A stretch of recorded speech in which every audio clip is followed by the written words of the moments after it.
sami'tu Rasulullah sallallahu alaihi wasallam yaqul, aku mendengar Rasulullah sallallahu alaihi wasallam bersabda, urqubu lil mayyiti inda mautihi thalathan.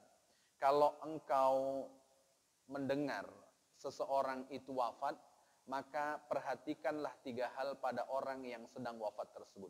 Maka kalau kemudian kita bertakziah, kita menunggu orang yang sedang sakit menjelang wafatnya, maka setelah wafatnya itu kata Rasulullah sallallahu alaihi wasallam perhatikan 3 hal. Wallahi wa barakatuh.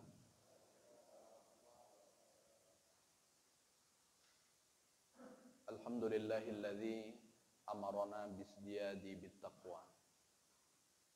Wassalatu wassalamu ala Rasulillahil Mustafa wa ala alihi wa ashabihi wa man tabi'al huda. Subhanaka la ilma lana illa ma 'allamtana innaka antal alimul hakim. Rabbi shrah li sadri wa yassir li amri wahlul 'uqdatam min lisani yafqahu qawli. Waqad qala ta'ala fi kitabihil karim huwa asdaqul qailin. A'udzu billahi minasyaitonir rajim. Bismillahirrahmanirrahim. Idza jaa ajaluhum fala yasta'khiruna sa'atan wa la yastaqdimun. Al-ayah. Shadaqallahul azim. Amma ba'd. Ma'asyiral muslimina wal muslimat, Bapak Ibu jamaah salat fardu zuhur yang semuanya insyaallah dimuliakan oleh Allah Subhanahu wa taala. Bersyukur kita kepada Allah dengan mengucapkan kalimat alhamdulillahi rabbil alamin. Karena sampai pada kesempatan siang yang berbahagia ini Allah masih memberikan kita pertolongan sehingga kita bisa melangkahkan kaki, mengayunkan tangan guna memenuhi panggilan Allah Subhanahu wa taala. Bersolawat kita kepada Rasulullah dengan mengucapkan kalimat Allahumma salli ala Sayyidina Muhammad wa ala ali Sayyidina Muhammad. Assalamu alayka ya Rasulullah. Seraya berharap semoga kita menjadi bagian dari umat Rasulullah yang kelak mendapat syafaatnya di padang mahsyar, dikumpulkan dengan Rasulullah di dalam surga Allah Subhanahu wa ta'ala. Amin ya rabbal alamin. Bapak Ibu jamaah salat fardu zuhur yang dimuliakan oleh Allah Subhanahu wa ta'ala, bab yang akan kita bahas pada kesempatan siang hari ini adalah babul mukmin yamutu bi irkhil jabin. Menjelaskan tentang bagaimana wafatnya orang yang beriman. Satu di antara wafatnya orang yang beriman, kata Imam Qurtubi di dalam babnya, akan disertai dengan keringat yang keluar dari pelipisnya. Dan pernyataan Imam Qurtubi ini diambil dari sabda Rasulullah sallallahu alaihi wasallam yang diriwayatkan oleh Imam Ibnu Majah dari sahabat Rasulullah sallallahu alaihi wasallam Buraidah.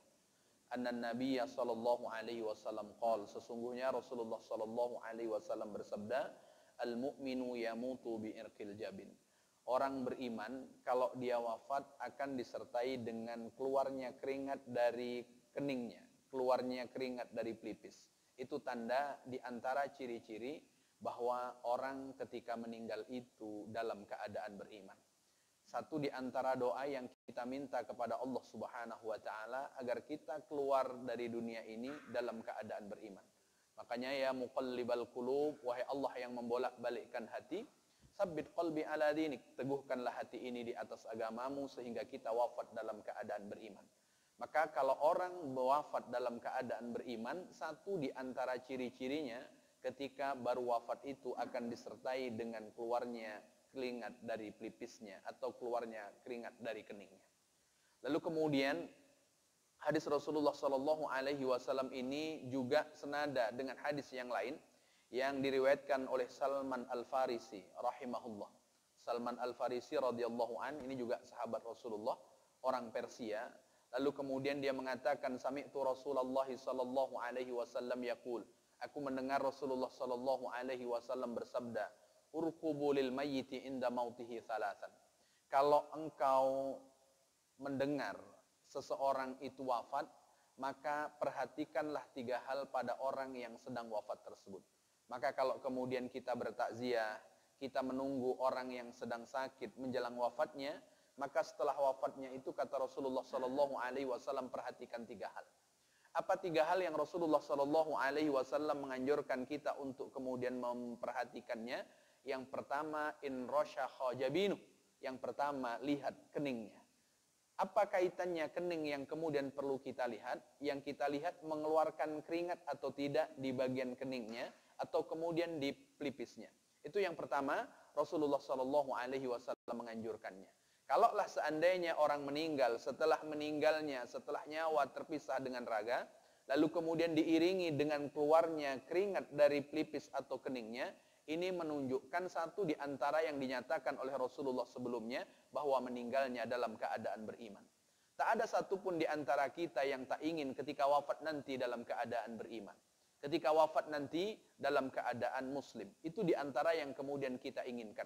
Maka di antara doa Nabi Yusuf alaihissalam, tawaffani muslima wa alhiqni bis salihin. Ya Allah, kalaulah seandainya tiba ajalku nanti, maka wafatkanlah aku dalam keadaan muslim, lalu kemudian kumpulkan aku, susulkan aku dengan orang-orang yang salih. Maka kalau kemudian kita menjenguk atau kemudian kita bertakziah orang yang meninggal, lalu kemudian kita akan buka kain yang menutup wajahnya, maka pertama yang kita lihat mengeluarkan keringat atau kemudian tidak. Tapi kalau meninggalnya itu sudah lama, tentu keringatnya akan hilang. Lalu kemudian apa yang kita tengok berikutnya? Kata Rasulullah Shallallahu Alaihi Wasallam, wazaraqat ainah. Lalu kalau kemudian kita tidak melihat tanda-tanda keluar keringat dari pelipisnya, maka lihatlah kedua bola matanya. Jadi kedua bola matanya itu yang kemudian perlu kita lihat. Berkaca-kaca atau tidak. Itu yang dipesankan oleh Rasulullah Shallallahu Alaihi Wasallam. Lalu kemudian kita akan melihat, bukankah orang meninggal itu matanya pejam? Lalu bagaimana kita bisa tahu bahwa mata itu berkaca-kaca atau tidak? Orang ketika baru pertama meninggal itu matanya tidak terpejam, matanya terbuka. Matanya terbuka. Maka Rasulullah Shallallahu Alaihi Wasallam ketika didatangi oleh Ummu Salmah, lalu kemudian Ummu Salmah berkata kepada Rasulullah, ya Rasulullah, inna Aba Salmah qad tuwfiya Rasul, Abu Salmah itu meninggal. Lalu kemudian Rasulullah Shallallahu Alaihi Wasallam datang ke rumah Ummu Salmah untuk kemudian bertakziah. Lalu kemudian saat Rasulullah tengok, mata Abu Salmah itu terbuka. Saat mata Abu Salmah itu terbuka, apa penjelasan Rasulullah Shallallahu Alaihi Wasallam? Innal aina tattabi'ur ruh, mata ini mengikuti keluarnya ruh. Maka karena keluarnya ruh itu dari ubun-ubun saat dicabut oleh malaikat pencabut nyawa, maka diiringi dengan mata yang terbuka. Diiringi dengan mata yang terbuka. Maka kalau pertama menengok orang meninggal, pasti matanya terbuka. Kalau mata itu terbuka, maka Rasulullah menganjurkan kepada kita, coba tengok, berkaca-kaca tidak mata itu. Berkaca-kaca atau tidak mata itu yang dianjurkan oleh Rasulullah Sallallahu Alaihi Wasallam. Kalaulah kemudian mata itu terbuka, kita kemudian sudah melihat berkaca-kaca atau tidak, maka yang dianjurkan kepada kita adalah taghmid, untuk kemudian memejamkan mata tersebut. Ketika Rasulullah Shallallahu Alaihi Wasallam melihat Abu Salmah matanya terbuka, lalu kemudian Rasulullah Shallallahu Alaihi Wasallam menutupnya, sambil kemudian Rasulullah mendoakannya, Allahumma ghfir li Abi Salmah warfa' darajatah, ya Allah ampunilah dosa Abu Salmah, lalu kemudian tinggikanlah derajatnya. Ini diantara apa yang kemudian Rasulullah pesankan kepada kita. Dan barangkali kita akan menemui kejadian seperti ini. Maka ketika kita menunggu orang tua kita yang sedang sakit, menunggu famili kita yang sedang sakit, lalu kemudian kita menyaksikan bagaimana payahnya sakaratul maut, lalu saat nyawa sudah terpisah dengan raga, nampak oleh kita mata itu terbuka, maka kemudian Rasulullah menganjurkan untuk kemudian kita memejamkan matanya. Dalam penjelasan yang lain, selain doa yang digunakan oleh Rasulullah Shallallahu Alaihi Wasallam, ada cara lain untuk kemudian memejamkan mata orang yang meninggal itu. Bagaimana? Kita bacakan kalimat basmalah, Bismillahi wa ala millati Rasulillah. Itu diantara cara yang diajarkan Rasulullah Shallallahu Alaihi Wasallam kepada kita. Lalu kemudian setelah kita tengok keningnya mengeluarkan keringat atau tidak. Yang kedua, lalu kemudian kita tengok seakan-akan matanya berkaca-kaca atau tidak. Yang ketiga, apa yang Rasulullah Shallallahu Alaihi Wasallam anjurkan untuk kita melihatnya, wantasara mankhirah. Perhatikan bagian dari lubang hidungnya, lebih besar dibanding biasanya atau tidak. Kalau seandainya kalian nampak tiga ciri-ciri ini, apa penjelasan Rasulullah Shallallahu Alaihi Wasallam? Fahiya rahmatum minallahi qad nazalat bih. Berarti kalau orang meninggal mengeluarkan keringat dari pelipisnya, orang meninggal matanya berkaca-kaca, orang saat meninggal lubang hidungnya lebih besar dibanding biasanya, ini menunjukkan saat dia wafat, Allah Subhanahu wa Ta'ala telah menurunkan rahmat kepada yang bersangkutan. Berarti tanda orang yang ketika wafat, saat nyawa terpisah dengan raga, Allah turunkan rahmat. Doa yang ia panjatkan ketika hidup Allah Subhanahu wa taala kabulkan, maka 3 ciri-ciri ini yang kemudian akan diperlihatkan oleh Allah Subhanahu wa taala kepada hambanya. Makanya satu di antara doa yang kita minta kepada Allah Subhanahu wa taala, wa rahmatan indal maut. Kan di antara paket doa, Allahumma inna nas'aluka salamatan fid din. Ya Allah, berikanlah aku keselamatan di dalam agama. Di antara paket doa itu ada kalimat wa rahmatan indal maut. Kita minta kepada Allah agar Allah turunkan rahmat kapan? Saat nyawa terpisah dengan raga. Maka kalau Allah turunkan rahmat, saat dia wafat akan diiringi dengan keringat dingin yang keluar dari pelipisnya. Saat dia wafat, dia akan menjadi bagian dari orang yang kemudian matanya berkaca-kaca, atau kemudian bagian dari ciri-ciri yang terakhir. Itu di antara yang disebutkan oleh Rasulullah SAW kepada kita. Bahkan doa yang termaktub di dalam Al-Quran itu juga berbicara tentang rahmat. Yang mana?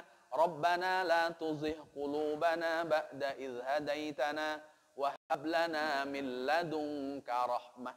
Ya Allah, jangan bengkokkan hati kami setelah Engkau berikan petunjuk, lalu kemudian Engkau turunkan dari sisimu rahmat. Satu di antara kapan kita minta agar Allah Subhanahu wa taala turunkan rahmat, satu di antaranya ketika nyawa terpisah dengan raga.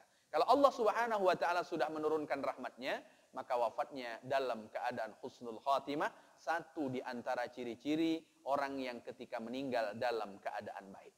Tapi kalau seandainya kemudian kita menyaksikan sebalik dari 3 ini, apa kebalikan dari 3 ini? Rasulullah SAW menyebutkannya, kalau kemudian wa in ghattaghatil bakril mahnuk, kata Rasulullah SAW, kalau engkau menunggu orang yang sakit, lalu kemudian menjelang dia meninggal, saat meninggal dia meraung-raung, saat meninggal dia menjerit-jerit.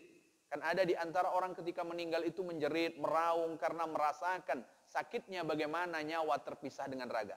Maka raungan itu tak ubahnya seperti suara keledai. Suara keledai itu di antara suara yang paling terburuk binatang yang Allah Subhanahu wa taala ciptakan di muka bumi ini. Kalau seandainya engkau melihat dia meraung-raung, kalau seandainya engkau melihat dia meminta tolong yang sedemikian rupa. Ini kata Rasulullah SAW. Yang kedua, wa khumida launuh. Setelah raungan panjang, lalu kemudian nyawa terpisah dengan raga, wajahnya pucat. Wajahnya pucat. Lalu kemudian yang ketiga, apa kata Rasulullah SAW? Setelah itu wasbada sidqah.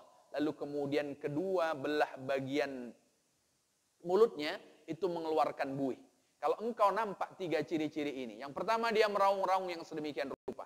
Yang kedua, dia setelah wafatnya itu wajahnya pucat yang sedemikian rupa. Orang yang wafat tentu wajahnya pucat. Tapi kan ada sebagian orang yang wafat, ketika dilihat itu kita melihatnya seakan-akan dia tersenyum. Wajahnya itu menyenangkan ketika kemudian kita melihatnya. Tapi kemudian ada yang pucat kusam. Bahkan sebagian orang yang ketika wafat itu mengeluarkan buih dari sisi kanan dan kiri mulutnya, maka kalau engkau melihat 3 hal ini, apa kata Rasulullah SAW? Fahiya azabum fahuwa azabum minallahi qad hallabih. Bahwa itu adalah azab yang Allah Subhanahu wa taala turunkan bagi yang bersangkutan saat nyawa terpisah dengan raga. Maka yang kita minta rahmat bukan azab yang Allah turunkan saat nyawa terpisah dengan raga.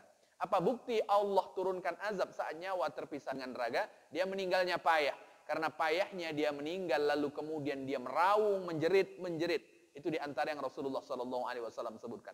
Setelah kemudian meninggal, wajahnya pucam, wajahnya kusut, kemudian wajahnya itu redupnya luar biasa. Lalu kemudian diiringi dengan mengeluarkan buih sebelah kanan dan kemudian sebelah kiri. Tidak harus 3 ciri-ciri ini ada semuanya. Tapi ketika salah satu di antara ciri-ciri 3 ini ada, berarti menunjukkan ketika wafat Allah Subhanahu wa taala turunkan azabnya. Makanya orang yang bunuh diri itu tak ada yang wajahnya itu sumringah. Orang yang bunuh diri itu pasti kemudian wajahnya kusam. Bahkan orang yang kemudian bunuh diri minum baygon umpamanya, itu di antaranya pasti mengeluarkan buih dari kemudian sisi kanan dan sisi kiri. Itu di antara yang kemudian kenapa bunuh diri itu dilarang, diharamkan oleh Allah Subhanahu wa taala karena dia mematikan diri sebelum kemudian saatnya, dan ketika dia mati Allah Subhanahu wa taala tunjukkan bahwa Allah pada waktu itu sedang menurunkan azabnya. Maka oleh karena itu Bapak Ibu, jamaah salat fardu zuhur yang dimuliakan oleh Allah Subhanahu wa taala, dari beberapa penjelasan ini tadi, paling tidak semakin meyakinkan kepada kita, kita akan jumpa satu saat nanti, saat nyawa terpisah dengan raga, maka tak ada yang kemudian kita minta kecuali Allah Subhanahu wa taala turunkan rahmat pada waktu itu sehingga kita menjadi orang-orang yang husnul khatimah. Amin ya rabbal alamin. Barangkali demikian Bapak Ibu yang bisa saya sampaikan pada kesempatan siang hari ini. Jika tutur kata yang tak berkenan, saya mohon maaf yang sebesar-besarnya. Lalu kajian berikutnya insya Allah, apakah saat orang itu meninggal, lalu kemudian Allah Subhanahu wa taala tampakkan, Allah menurunkan azab seperti 3 ciri-ciri ini tadi, lalu kemudian nanti dia akan menjadi orang yang Allah masukkan ke dalam neraka, atau kemudian tidak? Insya Allah kita akan sambung pada pertemuan berikutnya. Sekali lagi, tutur kata yang tak berkenan, saya mohon maaf. Sama-sama kita tutup dengan doa kafaratul majlis. Subhanakallahumma wa bihamdika asyhadu an la ilaha illa anta astaghfiruka wa atubu ilaik. Assalamualaikum warahmatullahi wabarakatuh.